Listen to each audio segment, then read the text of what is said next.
बड़ी खबर और बड़ी अदालत, सबसे बड़ी कानूनी जंग भी जारी है। पंजाब पर किसकी हुक्मरानी होगी, तख्ते लाहौर किसके पास जाएगा, मशहूर ज़माना जुमला। पार्टी सरबराह की हिदायत अहम है या पार्लिमानी लीडर बाइख्तियार है, बड़ा ही अहम सवाल है। हमजा शहबाज वज़ीर आला पंजाब रहेंगे या बनेंगे चौधरी परवेज़ इलाही, यानी कि ये तख्त लाहौर में ही रहेगा या गुजरात चला जाएगा, इस पर भी बात होनी है। अभी तक कोई कानूनी फैसला नहीं हुआ। पाकिस्तान में सबसे बड़े सूबे में 3 माह से जो सियासी बहरान है, आईनी बहरान है कहना चाहिए, जारी है, हल होने के बजाय उलझता जा रहा है।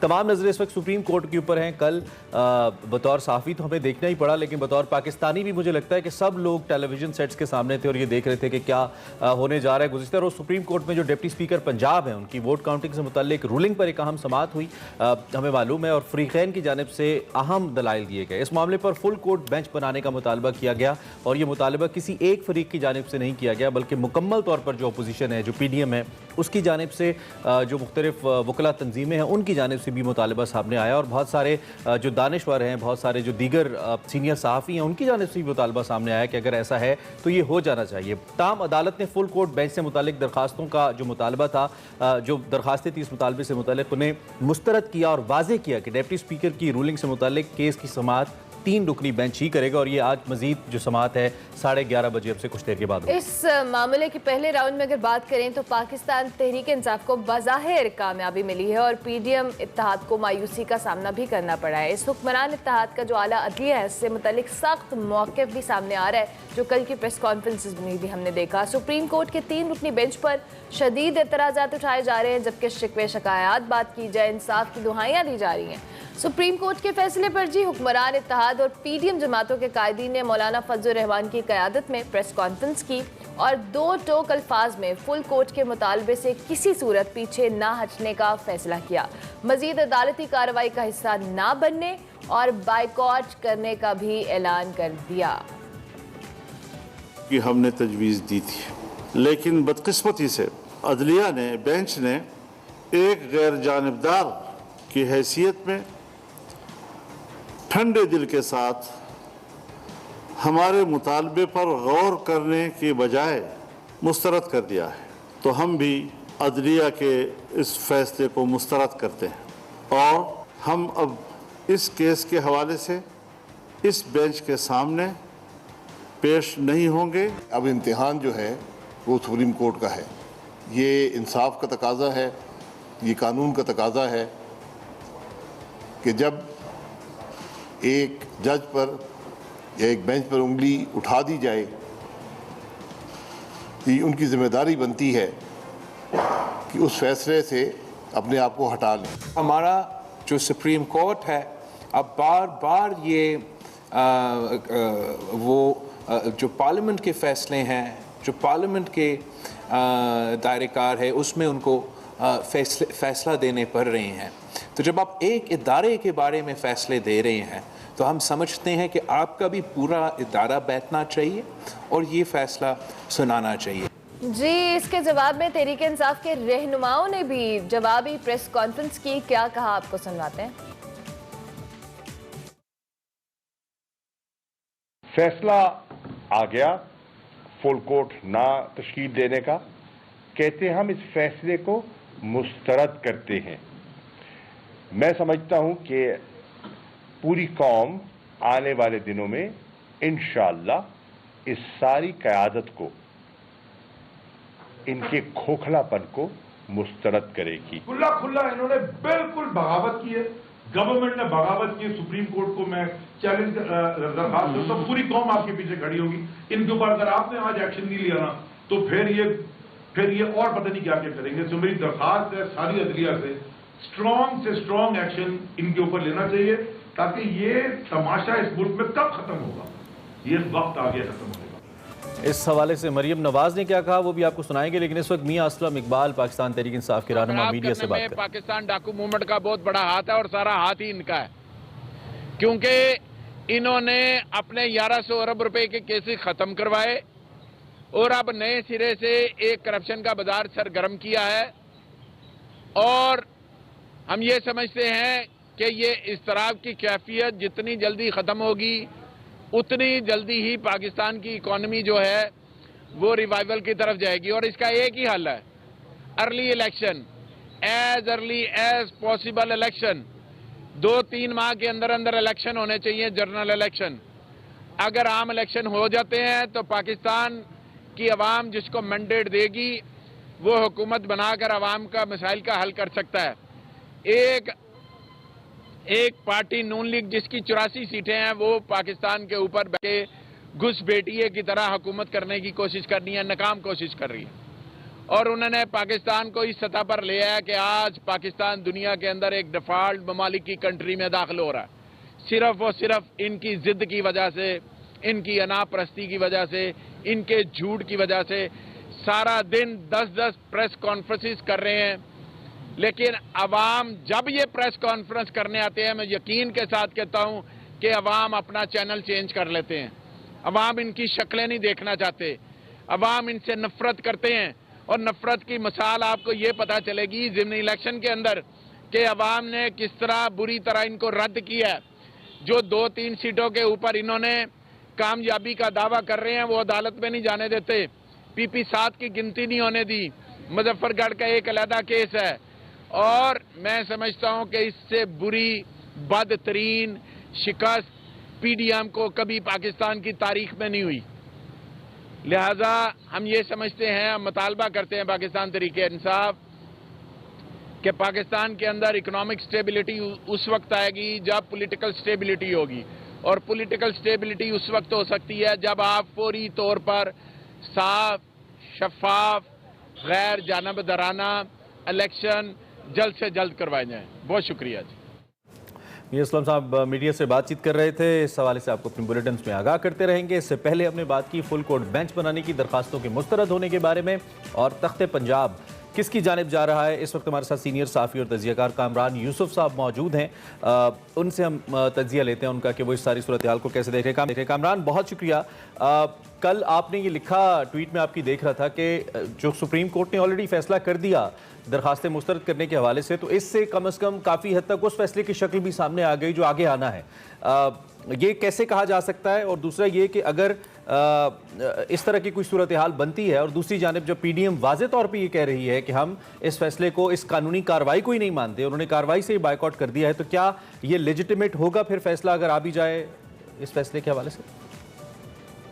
देखिए, सबसे पहले जो आप फैसले की बात कर रहे हैं, मेरे ख्याल में ये वाज़े है कि आज शायद फैसला आ जाएगा। और फैसला बड़ा वाज़े है क्योंकि इवन हफ्ते के रोज़ भी जब लाहौर रजिस्ट्री में सुप्रीम कोर्ट ने इनिशियल जो समाअत की थी उसमें भी उन्होंने वाज़े कर दिया था कि बज़ाहिर जो डिप्टी स्पीकर पंजाब की रूलिंग है वो गलत है। उन्होंने गलत इंटरप्रेट किया जो हमने तशरीह की थी आर्टिकल 63A की। और कल पूरा दिन रात गए तक जो समाअत होती रही उसमें बुनियादी नुक्ता जो PDM इत्तेहादी जमातें और जो कुछ और वकला थे उनका यही था कि इस सारे मामले पर एक फुल कोर्ट बनाई जाए और बुनियादी तौर पर जो आर्टिकल 63A उसकी जो तशरीह की गई, उस पर जो रिव्यू पिटिशंस दायर की गई हैं, पहले उसको सुना जाए, क्योंकि इन इत्तेहादी जमातों का मौक़िफ़ है और कुछ जो वकला हैं उनका ख्याल है, खास करके जो सुप्रीम कोर्ट बार एसोसिएशन है, कि ये तशरीह जो है वो ठीक तरीके से नहीं की गई, क्योंकि सुप्रीम कोर्ट को आइन को री राइट करने का इख्तियार नहीं दिया गया। तो उसको पहले देखें। लेकिन जब वो रिजेक्ट हो गई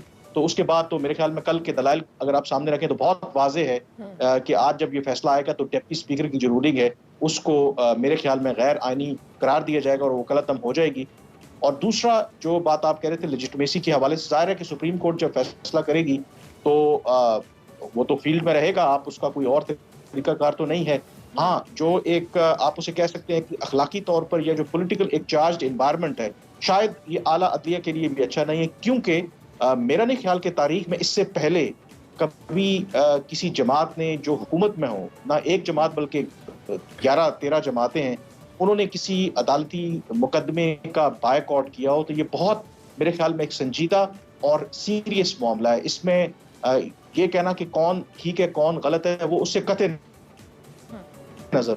लेकिन माजी में हमने देखा कि वज़ीर आज़म को घर भी भेजा गया, बहुत सख्त फैसले भी आए, इवन जब डिक्टेटरशिप थी इस मुल्क के अंदर। लेकिन एक चीज थी कि एटलीस्ट अदालतों के अंदर दोनों फरीक जो है पेश होते थे। अब अगर वो बायकॉट कर रहे हैं तो आई थिंक ये एक नया प्रेसिडेंट सेट हुआ है और एक गलत प्रेसिडेंट मेरे ख्याल में सेट हुआ। जिस तरह से कामरान आपने कहा कि ये बहुत संजीदा और एक एक्सट्रीम सिचुएशन है कि अदालती फैसले का बाइकआउट किया जाना, और हमने कुछ दिनों में देखा है कि नून लीग का जो स्टांस है, चाहे वो इदारों को लेकर हो, अदलिया को लेकर हो, बहुत जो कह लें एक रूड और स्ट्रिक्ट नज़र आ रहा है। और ये एकदम से जारहाना बयानिए को अपनाना, ऑब्वियसली ये आपने जिस तरह से कहा कि अच्छा प्रेसिडेंट सेट नहीं हो रहा और इस पर हमें सोचने की ज़रूरत है। अगर ये फैसला नहीं मानते, जैसे से कल उन्होंने कह दिया है, फर्दर अब जो आज फैसला एक्सपेक्टेड है उसको लेकर किस तरह की सिचुएशन आप मौजूदा सियासी सूरत हाल में देख रहे हैं? नून लीग ने तो बहुत क्लियर, या पीडीएम ने बहुत क्लियर स्टांस अपनाया कि वो इस फैसले को किसी सूरत नहीं मानेंगे। देखिए, आपने बिल्कुल ठीक कहा कि ये आप समझ लें कि आप यू टर्न लिया है तमाम इत्तेहादी जमातों ने, कि पहले जो अपना जो बयानिया था उनका ज़ाहिर है कि थोड़ा कमज़ोर हो गया था, वो इदारों के ऊपर और ख़ास करके अदलिया के ऊपर उनको निशाना नहीं बना रहे थे। इसकी दो वजूहात हैं। एक वजह ये है कि जो उनके बकौल जो उन्होंने इस सारी सूरत हाल में मुश्किल फैसले किए और जो सब्सिडी विदड्रॉ की, उसके नतीजे में ज़ाहिर है कि वो गैर मकबूल हुए। उसका नतीजा हमने देखा कि ज़मीनी इंतखाबात में उनके सामने आया। और दूसरा जो उसकी एक बहुत बड़ी वजह है कि बकौल इत्तेहादी जमातों के पीडीएम ने जो तहरीके इंसाफ है, जो इसकी हुकूमत के 3-3.5 साल के गलत फैसले थे, उसके नतीजे में उनको ये मुश्किल फैसले लेना पड़े। लेकिन क्योंकि इमरान खान ने बड़ा सक्सेसफुली इदारों को निशाना बनाया, अपना एक बयानिया लेकर के गए और वो जो सख्त बयानिया था उनका, उसकी उनको पजीराई मिली। तो मुझे ये लगता है कि पीडीएम की जमातें साथ साथ अपनी सर्वाइवल की जंग तो लड़ रही हैं, लेकिन अब उनकी नजर अगले इंतखाबात पर भी है और वो चाहते हैं कि जाते हुए एक विक्टिम कार्ड उनके पास भी मौजूद हो, एक बयानिया उनके पास भी मौजूद हो। तो ये आपको एक नया बयानिया पीडीएम की तरफ से बनता नजर आ रहा है कि जब वो इक़्तिदार से निकलेंगे, जब नए इंतखाबात की तरफ जाएंगे, तो आप देखेंगे उनका ये बयानिया होगा कि उनको एक दफा फिर इदारों ने और खास करके अदलिया ने काम करने नहीं दिया, के साथ ज्यादती की। एक खास जमात को मुबैना तौर पर अदलिया ने सपोर्ट किया और हमारे खिलाफ फैसले दिए, और वो ये बयानिया लेकर के अवाम के पास जाएंगे ताकि जो मुश्किल फैसले उन्होंने किए थे, जो महंगाई और बाकी जो वजह हैं, वो उससे डिस्ट्रैक्ट हो सके। तो कामरान, हम ये समझे कि पीडीएम इक़्तिदार से निकलने के लिए अभी से ग्राउंड सेट करिए, हम ये समझे?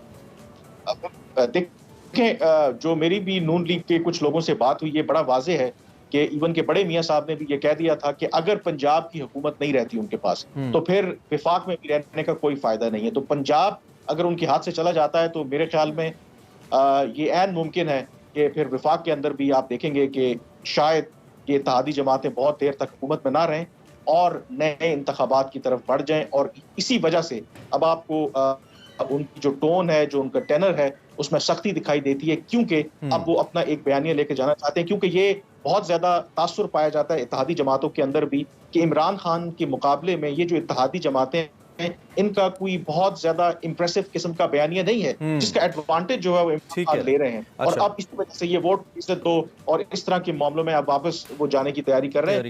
ठीक है, क्योंकि उनको अर्ली इलेक्शन। ठीक है, let's get back to the interpretation of 60A। दो के मामला अदालत में है और मौजूद अदालत बेहतर समझती है कि इस मामले पे कैसे फैसला करना है, बसद एहतराम। लेकिन चूंकि बात इस पे हो रही है, मामला सियासी भी है, तो हम इसलिए इस पे तज्जिया भी कर रहे हैं।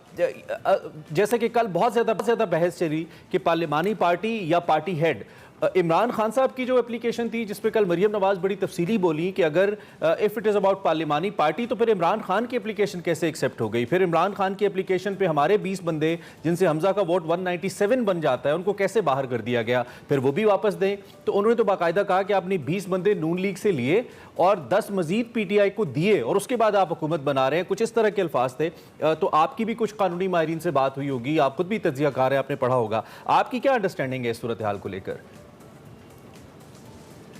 आई थिंक जो इसकी सारी रूट कॉज है, जो सारा प्रॉब्लम शुरू हुआ है, वो था जब आपको पता है कि ये जब वोट ऑफ नो कॉन्फिडेंस जब इमरान खान साहब के खिलाफ आया, उसके बाद पंजाब के अंदर भी बुज़दार साहब ने जब रिजाइन किया तो ये सारी सियासी हलचल हुई। तो सदर ने एक रेफरेंस भेजा सुप्रीम कोर्ट के पास कि आप आर्टिकल 63A की तशरीह करें और ये कहें कि जो मेंबर अपने पार्टी की पॉलिसी से इन्हिराफ करके वोट देता है किसी और जमात को, तो क्या जो उसकी डिस्क्वालिफिकेशन है वो वन टाइम है, उसको सिर्फ डी-सीट करना ही काफ़ी है, या फिर जो उसको लाइफ टाइम डिस्क्वालीफाई करना चाहिए, और दूसरा कि क्या उसका जो वोट है वो काउंट होगा या नहीं होगा। अब जो यहाँ से जो तनाज़ा पैदा हुआ कि जो आर्टिकल 63A की जो तशरीह की जो लाइफ टाइम डिस्क्वालिफिकेशन है उस पर तो सुप्रीम कोर्ट का मौकफ था कि उसमें तो आइन बाज है कि आप डी सीट करना ही काफी है और लाइफ टाइम डिस्क्वालिफिकेशन तो नहीं हो सकती। लेकिन जो चीज एक नई उन्होंने ऐड की कि ऐसे अरकान जो अपनी पार्टी से मुनहरिफ होकर किसी और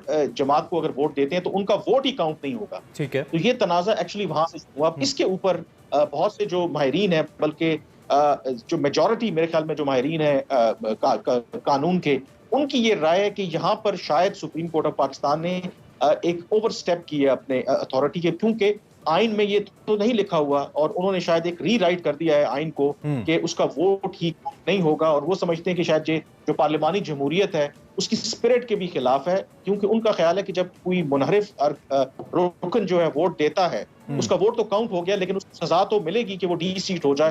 तो एक ही जुर्म के ऊपर आपको दो सजाएं कैसे? तो इससे तो कामरान ये लगता है कि शायद पहले फैसले में सुकम हो सकता है, अगर मौजूदा फैसला तहरीक इंसाफ के हक में आता तो शायद ये फैसला फिर ठीक होगा, उसकी री राइटिंग पॉइंट ऑफ व्यू से जो आप बात करें।